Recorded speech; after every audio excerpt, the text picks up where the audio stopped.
Folks, I'm here at the Vance home place in Weaverville, right off Rems Creek Road. We're gonna go in here and check this place out. It's a neat place.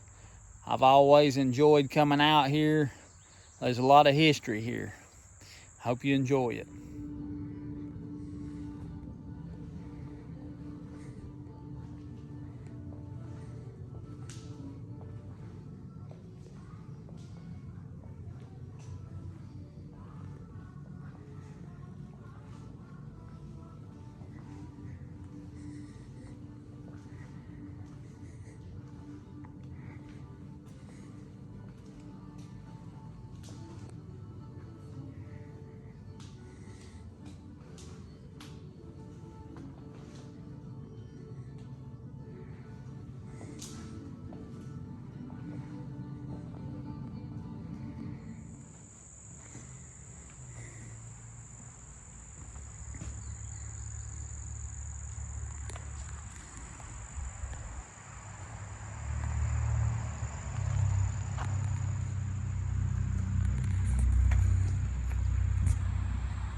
The Vance farm on Rems Creek. Colonel David Vance, Zebulon B. Vance's grandfather, acquired 328 acres from William Deaver according to a deed registered on October 20th, 1795. He paid 220 Spanish milled dollars for land here along Rems Creek.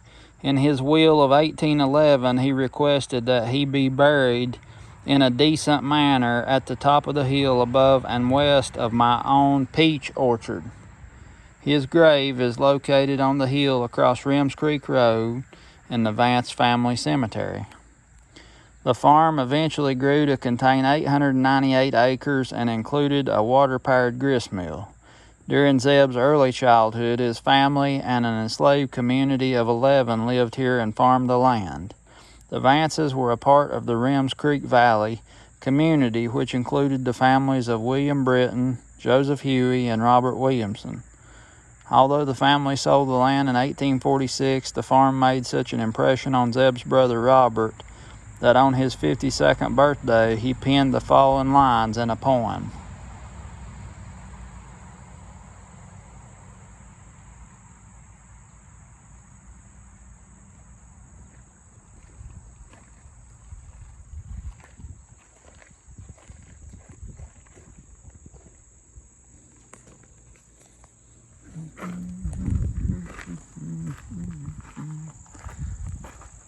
We picked a good day for this, didn't we? Yes.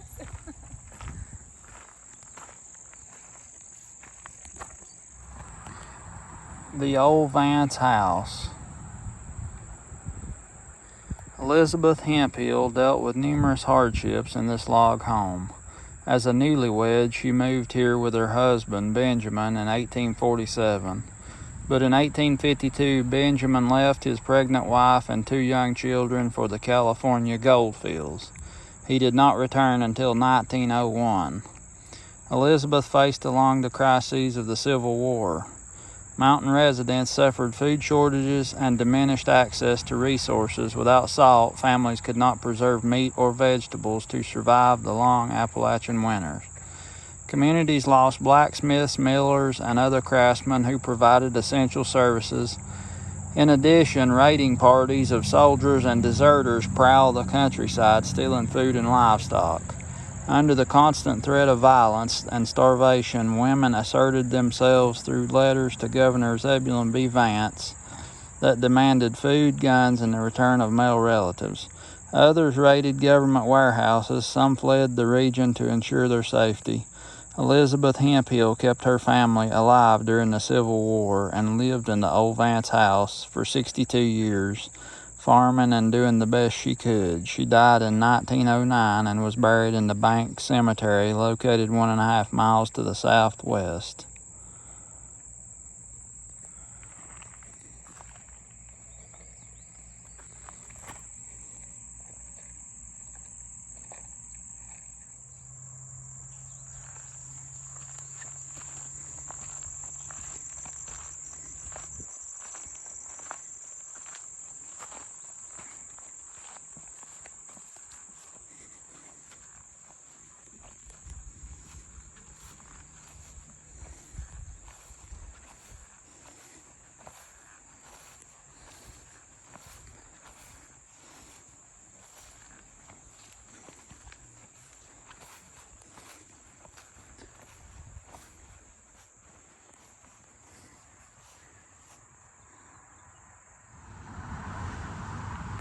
This has always been a special place to me. It's beautiful and it's about as close to the olden days as you can get, I guess.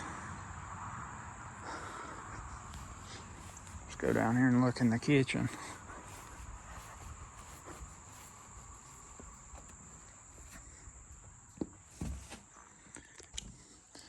Looky here.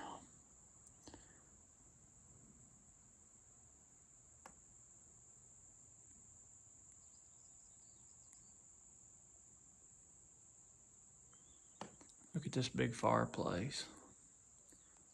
That thing must be 8 feet wide, 5 feet tall, and 3 feet deep.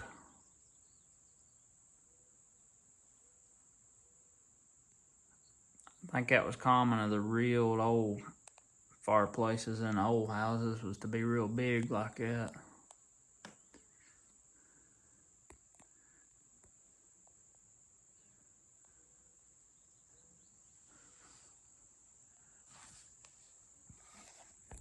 See, there ain't nothing between the wooden shingles and the house. You can see daylight right there. I can see daylight through there, but I can't see a spot in the floor where it's leaked. And that's the way a lot of them old roofs was. You could see daylight through them, but yet they wouldn't leak. That right there ain't gonna keep snakes out of the house, though. You see that gap? Look at this old cabinet right there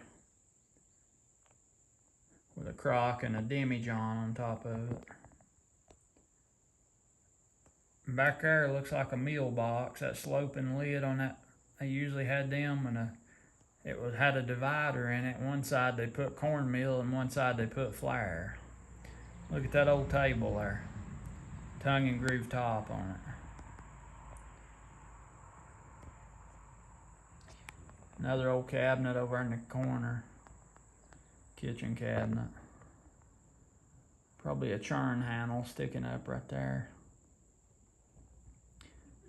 Right there's a salt gourd. They'd put their salt in a gourd like that. That's a salt gourd. I've got one of them. I'll show you in some time. A crock. Buckets. Coopered bucket. Another little bucket. A wooden dough bowl. That thing right there is a yoke on that table, and what they'd do is they'd put it across their shoulders and carry a bucket of water on each side. They wouldn't have to carry it with their arms, they could carry it on their shoulders. Right there you got your old powder horn hanging up, a grater, a scale, I think that's a scale, another dough bowl, and over here you've got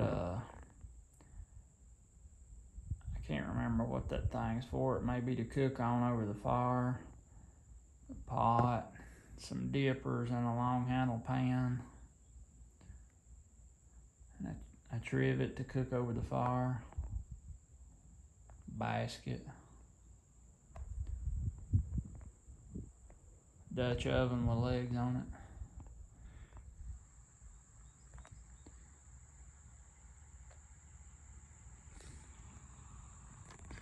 I don't know what that device is. It's something to do with cooking. Almost looks like I could stand something up between them, but I don't know. Old iron there, iron their clothes. Look at the size of that mantle.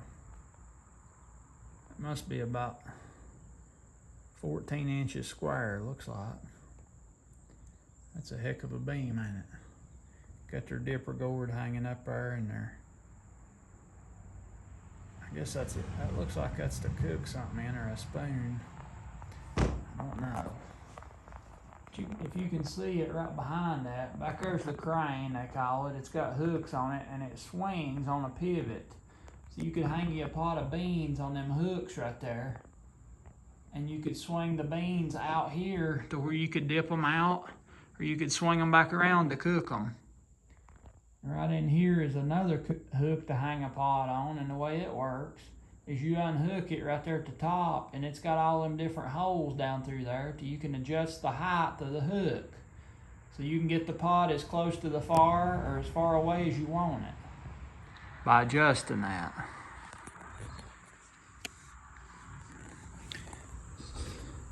And right here's something that was important. See how they made this old latch right here. The door latch goes behind there. But looky here, you see that? That was to slide a big board in behind there, almost like a timber, to keep anybody from busting the door open. There's one on the other side too.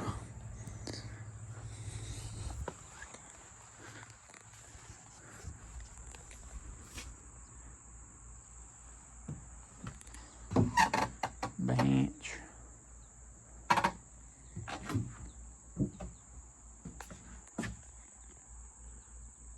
Pole rafters. Pole rafters. And there you can see where they notched the floor joist in for upstairs. See there?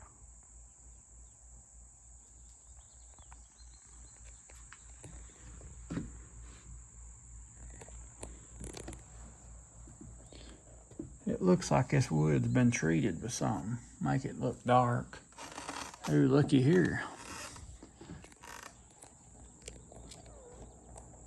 Oh, there's the kitchen where we was just at. That pretty little basket right there.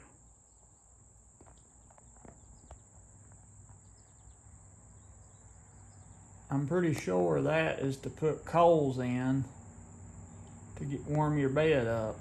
Where your feet would go, they'd put hot coals in there and stick it under the bed sheets. And I reckon they had it figured out, or maybe not hot coals, but just a few hot coals with ashes maybe. They had some way to keep it from setting their bed on fire. Looks like another trivet right there. Somebody's broke one off, but you see that hook right there? And over here's another one that's been broke off. Most likely that was where they hung the rifle up. Big old fancy arched opening on this fireplace. Old rocking chair.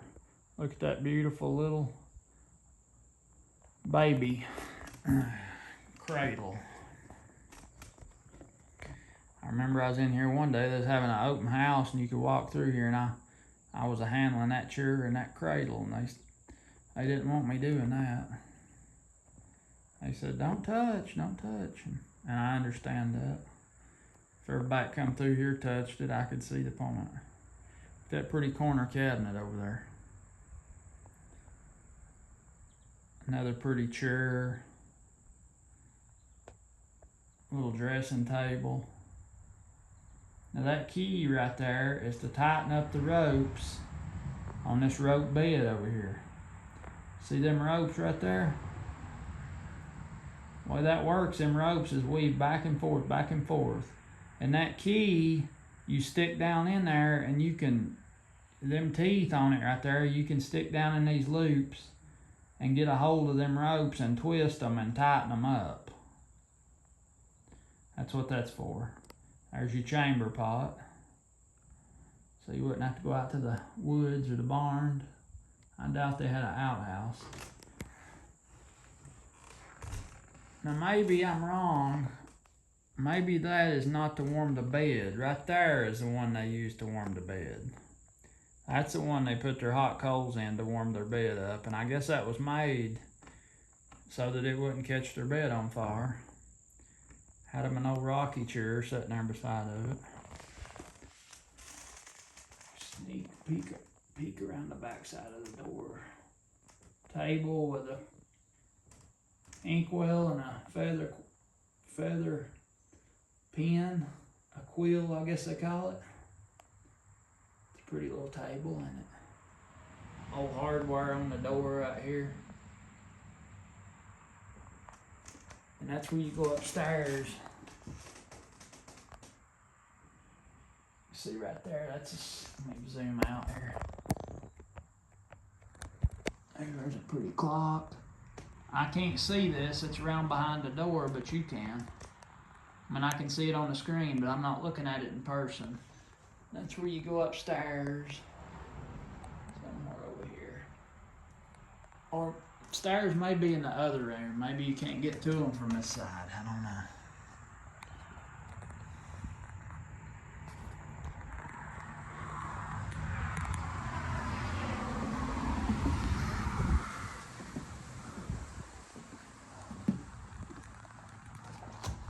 No, I guess you go up on the other side.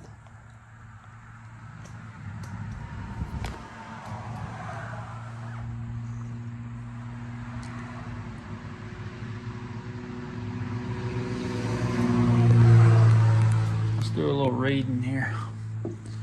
Rims Creek, Buncombe County, and the Vance family.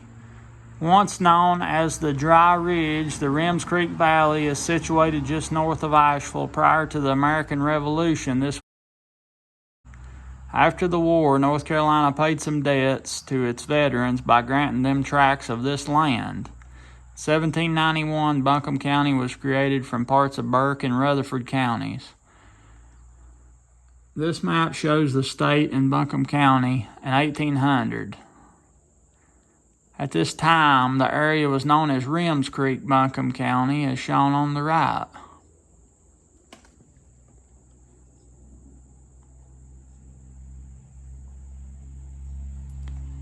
Map entitled to David Stone and Peter Brown, Esquire.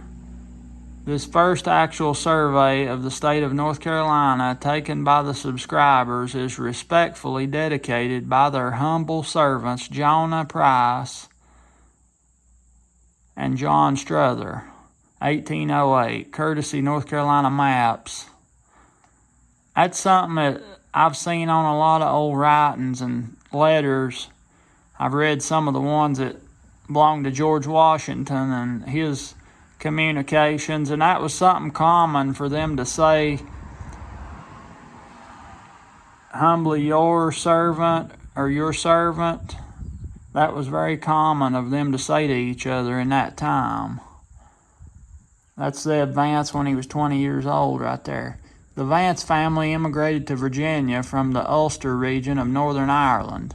In the early 1770s, the Vances joined thousands of settlers traveling south into the Carolinas. David Vance Sr. initially settled near present-day Morganton. After serving in the Revolutionary War, Colonel David Vance and his wife Priscilla Brank came to the Rims Creek Valley per a deed registered on October 20th, 1795. Vance paid 220 Spanish mill dollars for 328 acres of land in the Rims Creek Valley.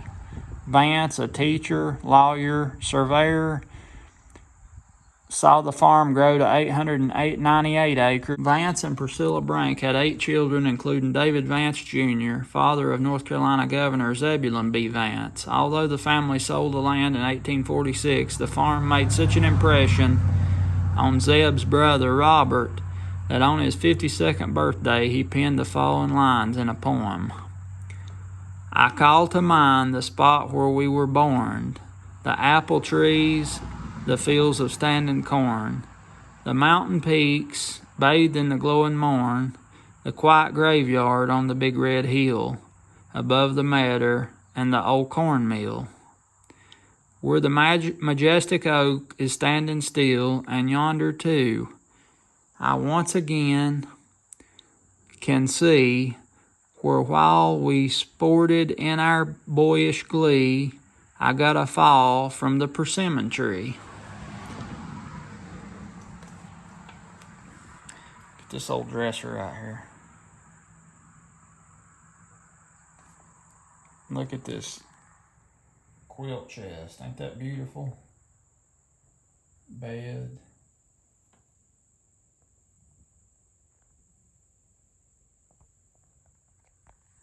Beautiful, beautiful.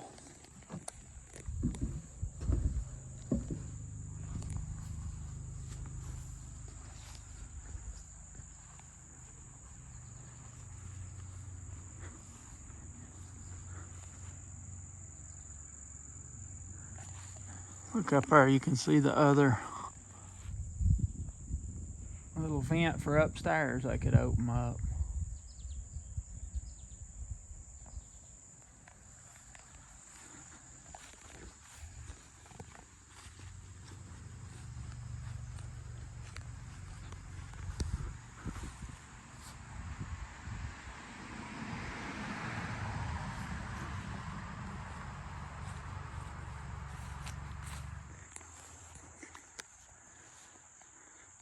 Here's the back of the house.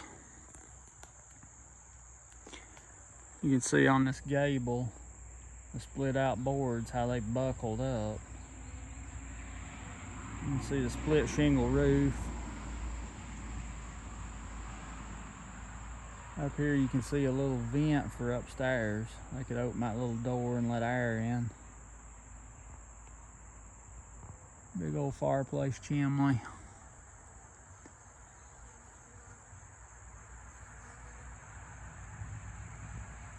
Big old pretty log house.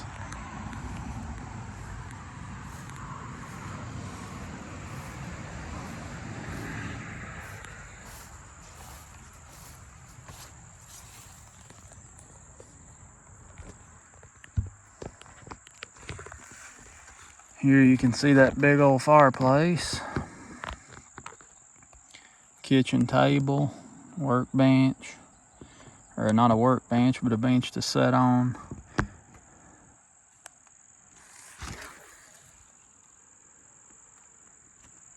See all the kitchen tools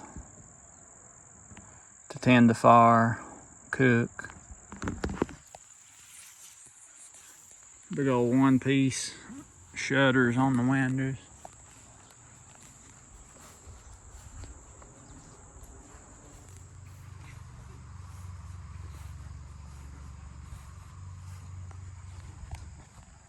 Cut the bottoms of these rafters awful ornate for a log building. Look at that. What do you think about that, bearded carpenter? Look how they cut them there tail ends on them rafters. I can't remember the proper terminology, but you probably know. And up here, these boards covering this was rived out by hand. You can tell how they look. They've been split out. This looks like their loom house here. Got a little set of steps going up right here. Pretty cabinet right here. Woo, man, look at that. Ain't that pretty? And look at this big old loom. That's where they'd weave their cloth at. They had a shuttle. Set over here on this little bench at this end, right there. And there's a shuttle right there, see it? And they could, when they moved that up and down, it separated that yarn in different directions, and they would weave that through there with a shuttle. Now you talk about a long time doing that, making cloth now. Think about that. Look down at whatever you got on, if it's a woven fabric, and think about doing that every time to make one of them little weaves on that cloth. And this thing right here, you see that thing? It's got them metals on it. That thing swings back and forth like this, and they pack that weave with that thing. So you weave one and you pack it, I guess one or two, I don't know, I ain't a weaver. And then this thing right here, this handle on it, they turn that and it wraps it unwraps their, I think it's called a warp. And down here is their cloth that they've wove down here on this bottom side. Big old spinning wheel back here in the back. A little wheel over here. Ain't that something?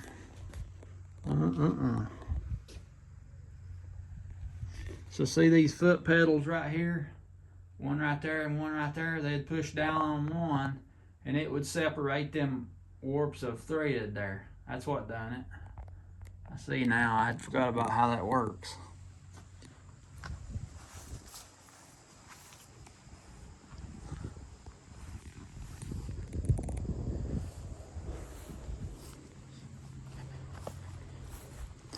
This right here is a real shame. It's their shaving horse here. They've let it rot. See, you sit down on it right there and take your foot and put it on that paddle right there and push it, and this thing right here would clamp a piece of wood in here, right in there. Let's see here. It'd clamp a piece of wood in here. See, this thing would come back and pinch that piece of wood, and you could sit there with your drawing knife and work on it. Shape it, make whatever you needed to.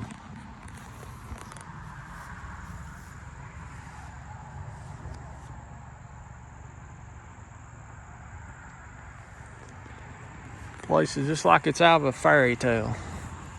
Look at them big old mountains back yonder.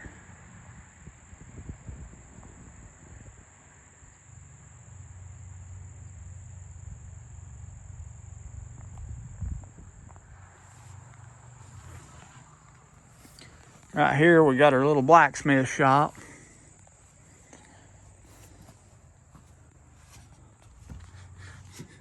We might know what some of this is, mightn't we? We didn't know much about the weaver's shop.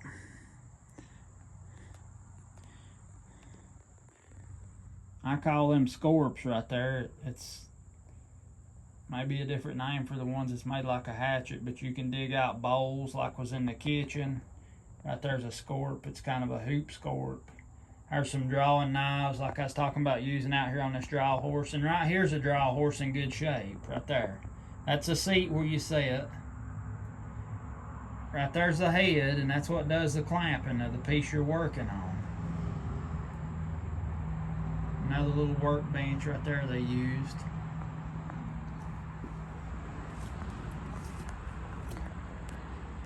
Up here's a froe. It's got a blade on it, if you can see it in the handle. That's what they use making them shingles for the roof of the house. And right there's a mill paddle. See there? That's a mill paddle.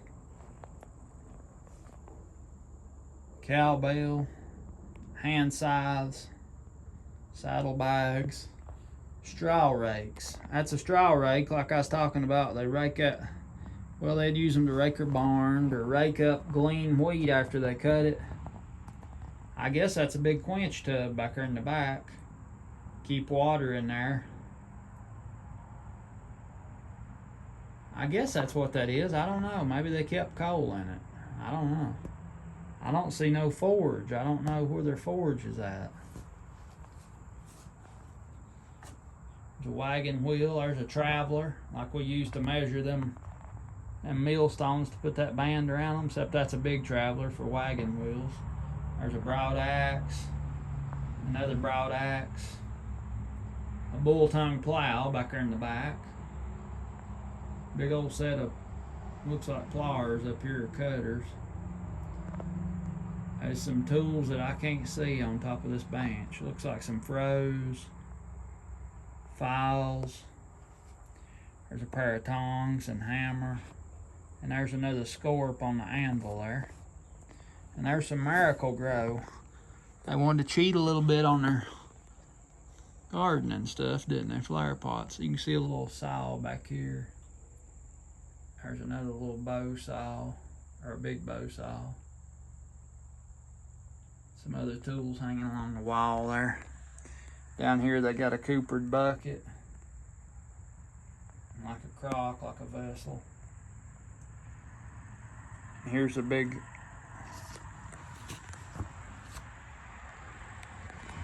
vise or big workbench clamp right here.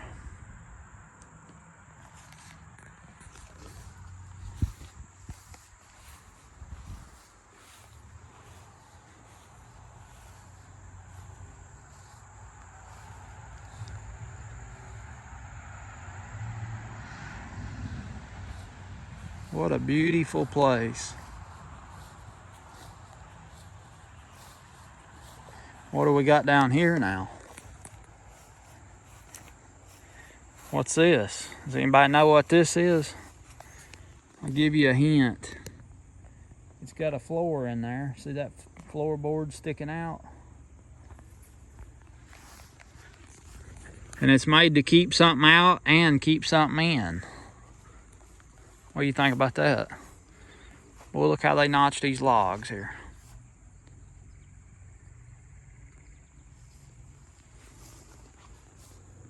Well, they got wood drying in here right now, but that ain't what it is.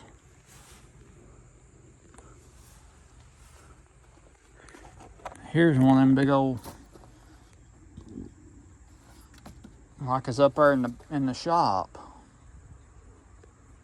Made out of a tree, a holler tree. I don't know what they put in it though. Now looky here at the little sled down here. That's a sled right there. You work with a horse, see? And it's got off of the blocks. It's sitting on the ground and it's gonna rot. See if we can get us a rock right here to go back under it. You have to have something good if you're gonna put something up off of the ground. There, we save it that much anyway.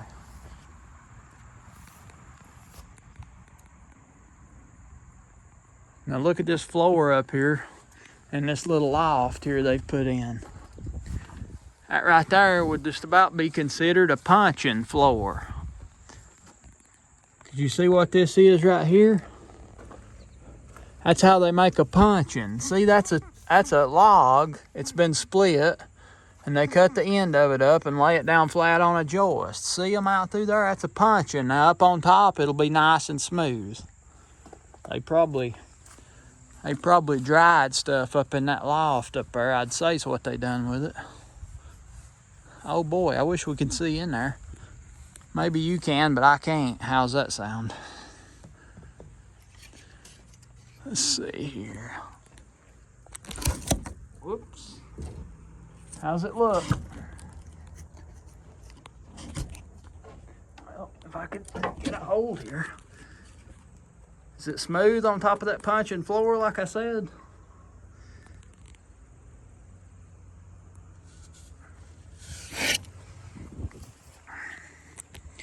I didn't get to see it, but I'll see it later. Now looky here, you know what this is, don't you? A corn crib.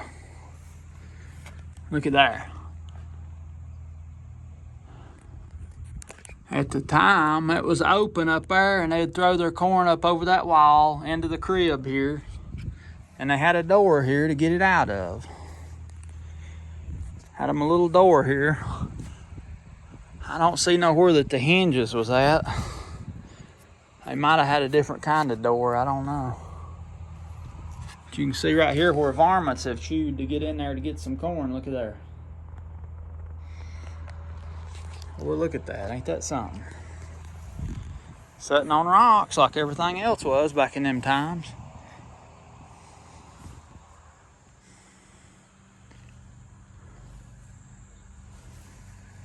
Rail fence.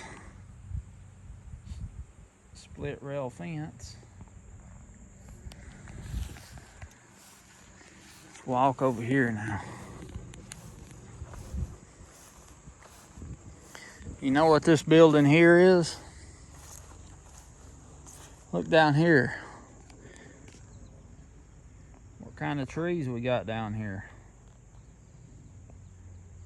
You been watching Fun Fact Friday? Them's big old locust trees. Big old locust trees. That's a good example. That's how they look right there. Of course, there's a little bit of dead in them, but right here, some big old walnut trees. I guess them's black walnuts. That's what it looks like. Got your walnuts hanging up here, see them?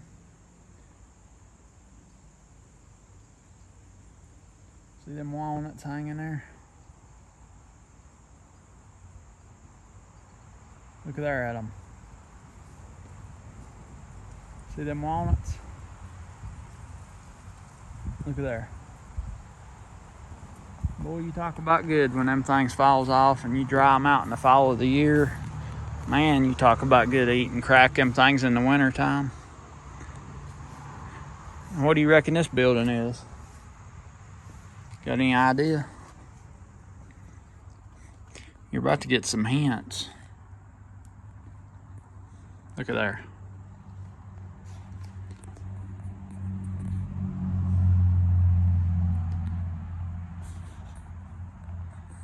This right here is the Smokehouse. And I reckon that right there must be some kind of an old-timey sausage stuffer. I guess is what that is. I don't know. That's what it looks like.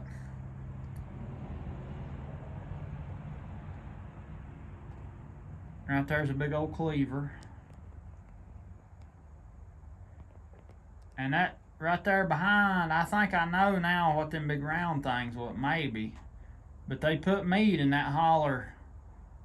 And that down in that holler, they put meat down in there and salt it down, and it keeps anything off of it. See, you could put a ham down in there or anything, or layer their middling meat down in there and salt it down and keep anything from getting it. Now you see this? It's got dirt in the bottom of it.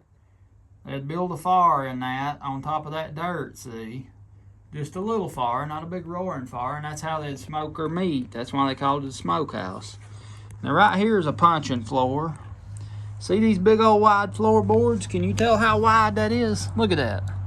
See how wide that is? That's about 20 inches wide. 1, 2, 3, 4, 5 of them to make this whole floor. That's a punching. That's a punching. They'd make them out of a log, split it or hew it down. Make them out of a log. And you can see what that salt's done here to these boards. See, when something gets salty, the wood just flakes off. But they'd lay their meat on these benches. That's the way we do it at the house. Put you a layer of salt, a little bit of layer of salt. Put black pepper and red pepper, and you lay your meat down on there, skin side down. And then you cover it up with salt and pepper. And that's how you cure meat with salt. We're going to do that, hopefully this fall.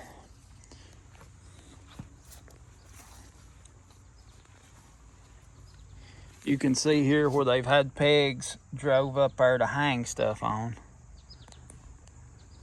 Up here at the top, pegs. Hang things up if they needed to. Let's look up and under here. See what them puncheons look like on the bottom. See there?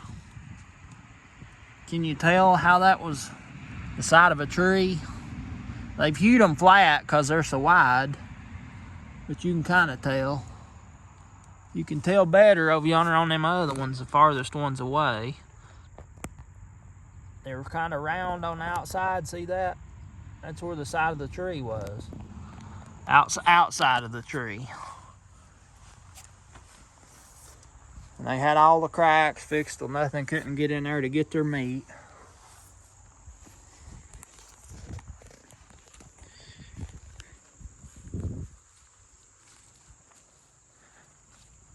Oh boy, looky here.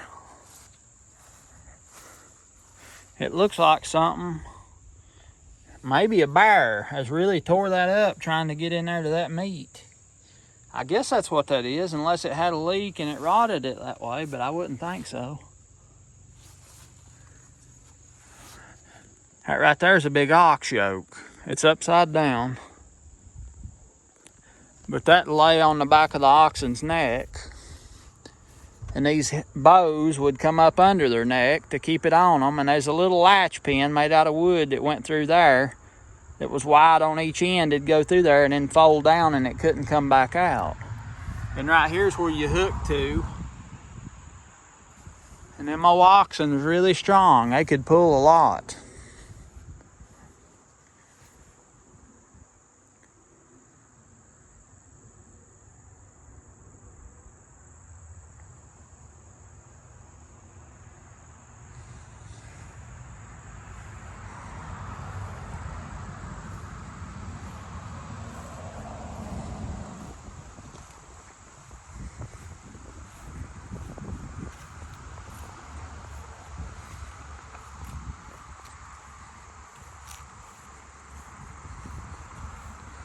Ooh, look down here in the trees. What do we got down here? Anybody know what that is? Let's just go ahead and make a stop while we're on the way right here.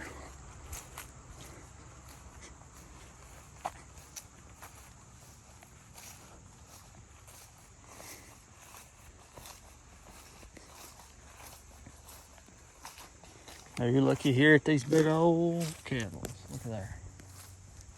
Now they'd wash clothes, cook stuff, apple butter, hominy, all kinds of things in them big old kettles.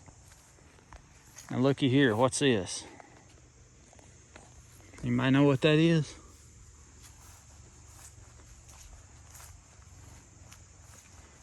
Oh boy, looky here.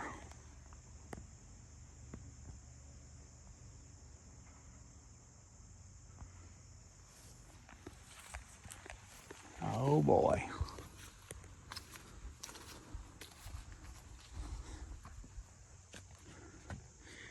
See, on the roofs, most of the time, they'd stick shingles on the other side way up past, and that would cover the ridge so it wouldn't leak.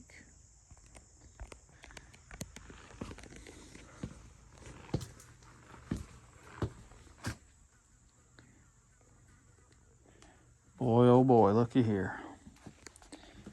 Now this is the way a spring house is supposed to be. Right here, you see. That's where they'd bring their bucket from the kitchen down here. And they'd dip water out of this, but they kept this as clean as a pin. And they kept the bottom of it lined with some clay mud. And it was packed in there and slick. And when they dipped their bucket down in here, it wouldn't really stir nothing up because they had that clay packed real slick in there. And they kept it clean as a pin. But they'd come down here, bend over here, and dip their bucket down in there, get them a bucket of water, take it back up to the house. That's what they'd do. Now in here, right here's two old coopered wooden buckets, and right here's another one of them yokes I was telling you about. See, that right there goes over the back of your neck, and you hook your bucket on each side of that, and that's how you carried water a long ways. And you see these crocks over here in this big jug? They kept them in here because it was cool and they could keep stuff. All their pickled stuff, kraut, pickle beans, corn, everything they could pickle was in crocks, and they'd set it in here where it was cool. Or at least that's what Grandma and Pap done. And they'd keep it cool in here. Now over here, see, well, they got a shelf all the way around to set stuff in here. Do you see this trough right here where the water runs through? They'd set their vessels down in that with their milk and their butter, anything like that that you'd put in the refrigerator. They'd set it down in there and keep it cool.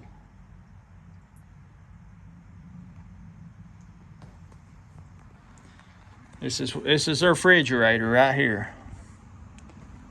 I imagine these logs might have been chinked with mud at that time. Help keep it cooler. Had a shed built over their spring here.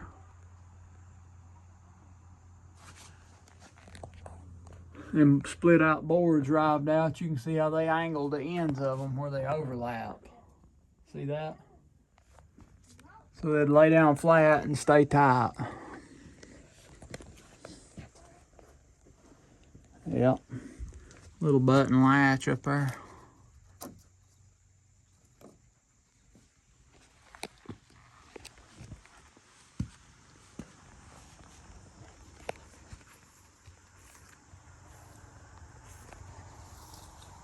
Ain't that beautiful, man alive.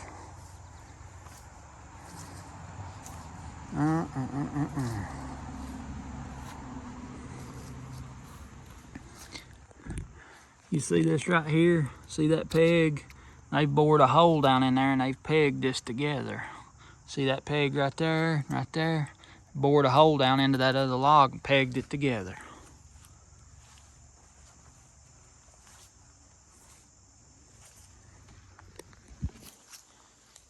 Man, oh man, ain't that beautiful? Look at there at that big walnut tree right there on it. Ain't no telling how old that walnut tree is. You can't tell in this video, but that thing is huge. Walnut Spring.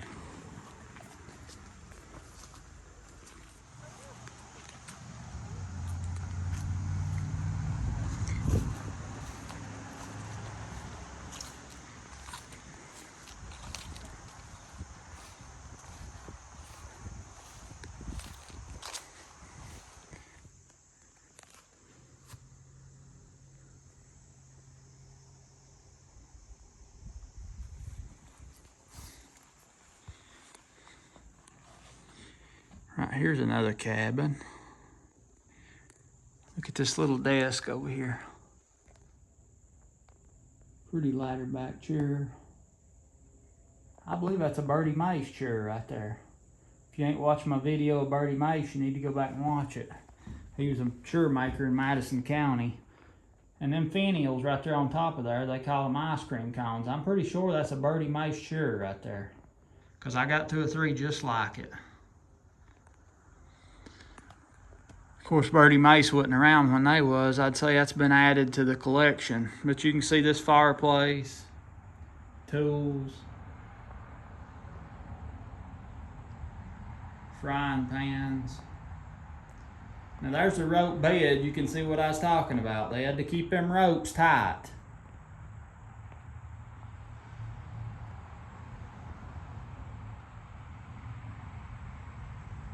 Keep them ropes tight. They had a little bed under there they could pull out to save room. Over there's an old churn by the door, a wooden butter churn. Big old spinning wheel right here.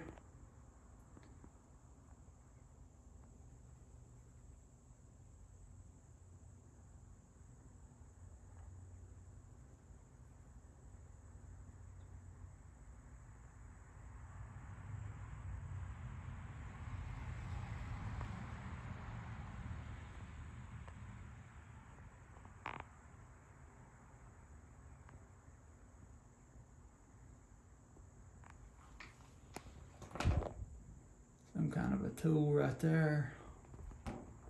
There's just something feeling about these old places. It's really something else.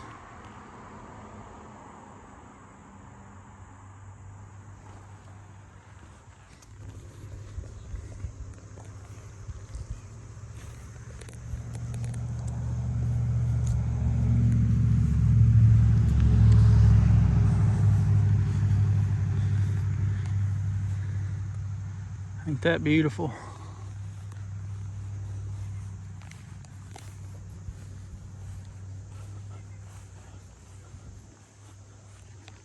Little door up there to open air into the attic, upstairs room. Let light and air in. Little back door back here.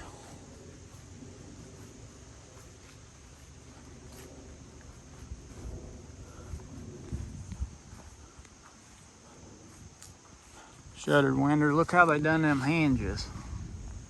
That would open to the outside, but they had to have them step hinges so that it could open around on the wall, see?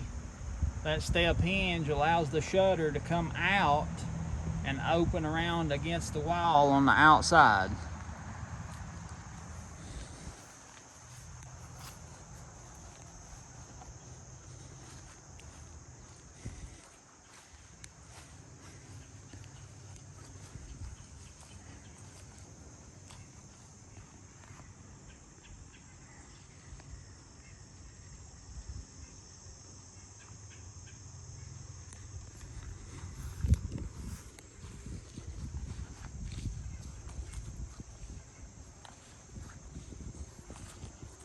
What a beautiful place here.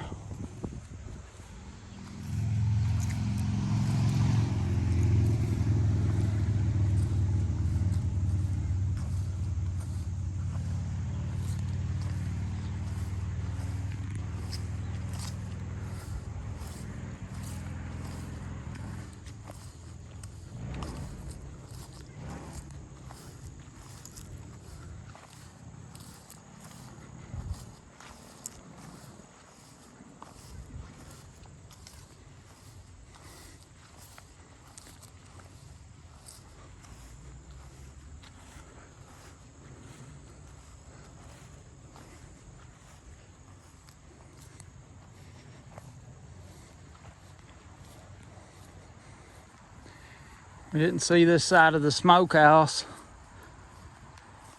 but they got some hides up hanging up here. I don't know what they are from, but it's more up there in the loft. They tried to use everything that they could. Didn't waste nothing.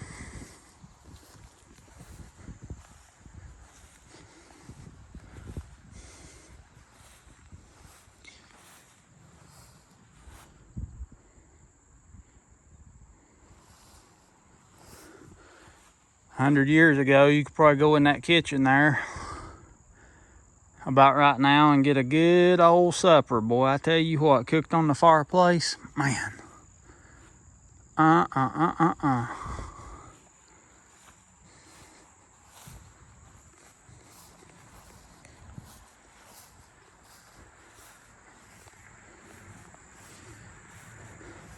I tell you, this is really a beautiful place and a beautiful place. I'd like to know where his corn mill is at. Over yonder on the creek somewhere, I'm sure. It might have been right there. Well, don't I wish we had some pictures of that.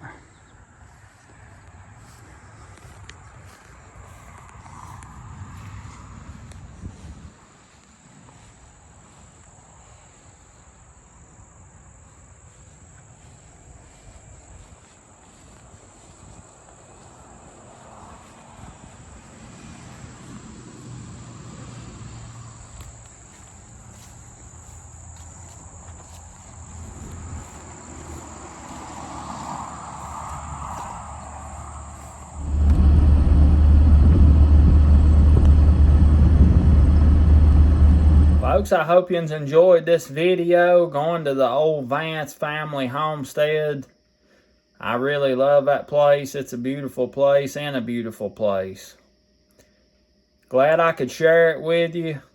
I hope y'all have a great Sunday today. And think about good things. There's a lot of negativity and sad and bad things going on, but today, let's take a day and let's try to think on the good things. Maybe this video's got you prepped for that. You've been in a beautiful place learning about some old history, and that place ought to remind you of a simpler time. Life ain't as complicated as it's made out to be, and complication just robs us and takes away from our life. The sun's going to come up and the sun's going to go down as far as we know.